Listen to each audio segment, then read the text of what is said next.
folks, this is it. We're going to talk about our traditional F chord here. What people tend to do when we learn the F is people really struggle with putting your first finger, first fret on the high E and the B string. We have to press both down, okay? Okay. Then your middle finger goes in the second fret. Second finger goes in the second fret on the G. Third finger, third fret on the D.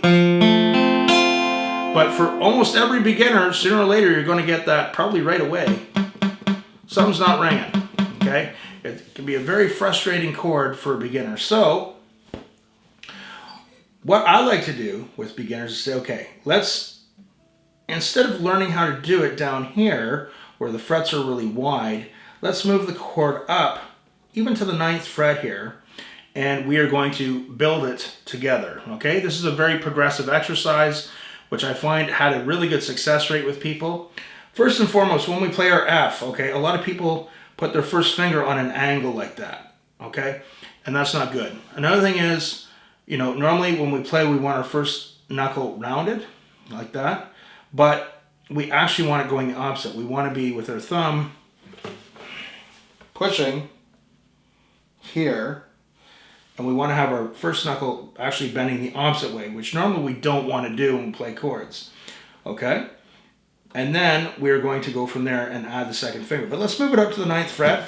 Okay, it's going to be a little bit easier, and I try and keep my finger in line, somewhat in line with the frets. My first finger is actually leaning a little bit in, okay? Now, second finger, over the rainbow, got to come down on the G string. But see, I'm not losing my first finger with that bend in the knuckle. Okay? Now, that was pretty good. Now let's slide it down. Okay? So now, we're going to go down to the next fret. But don't lose our form. A lot of people, when they do that, start losing their form and they start bending their first knuckle like that. Don't. Keep it. Keep it straight, like this. Over the rainbow. Down to the next fret.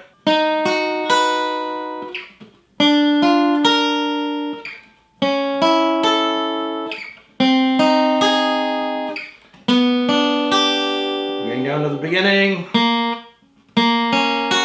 Okay, keep your form. Okay. Good. So now we're going to go back and we're going to now use our third finger.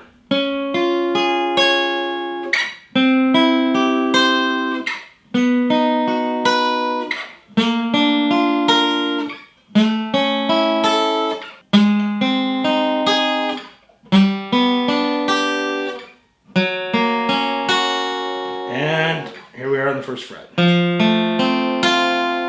Guys, 9 times out of 10 when people start down here, it becomes very frustrating. People absolutely hate this chord. This is a progressive exercise I came up with to help people because as the guitar gets lower in frets, as we go lower on the frets, they widen. So if we bring it up to the 9th fret and start up here and putting the chord together, start. Guys, don't skip ahead of stuff. Okay, that's another thing that beginners do. You're just screwing yourself, really. Just be patient. Don't be jumping ahead through lessons. Again, one of the worst things people do as beginners, they kind of surf around through different YouTube lessons, you know, take 30 seconds of one lesson, go, nah, let's do something else. Nah, let's do something else. And before you know it, an hour has gone by. And you haven't made any progress. Just stick with the plan. And we're just going to move that down progressively, starting with the 2 fingers all the way down. And if we can get that nice and clean, then we go back up to the 9th fret, and then we add our 3rd finger. Be patient, but remember, as you go down, don't lose your form, okay? It's going to take a bit of practice, but the F is very worthwhile when you finally get it. Any questions or comments, guys, put them down below. Remember, always pay attention to the practice plan in the description box. And remember, practice hard, practice smart. We'll see you soon.